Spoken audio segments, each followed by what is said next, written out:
Yeah, I think we've seen over the last couple of months that there have been a number of requests for the tourism infrastructure reserve funding, and certainly my preference is that tourism pay for tourism, and so that should be the first source of financing. But what we see from the requests we've been seeing so far is that there's a lot of requests, and we're uncertain about where the balance will be.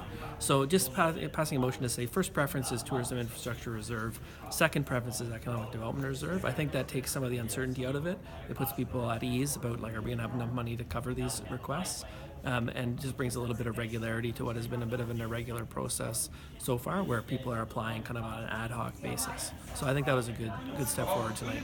And we are seeing more and more applications come forward. A bit of a recommendation now to put a hold on that until you have a bit more firm policy around that. Are you concerned by the volume of requests coming forward for that cash? Not at all. I mean, we're a city of 400,000 people. We got all kinds of tourism infrastructure in the city. This is a relatively modest amount of money to cover up all the infrastructure that's going to tourism. So I think it's a dedicated source of funding. People have all kinds of projects already in the works. They're going to look for funding for it. I think it's to be expected.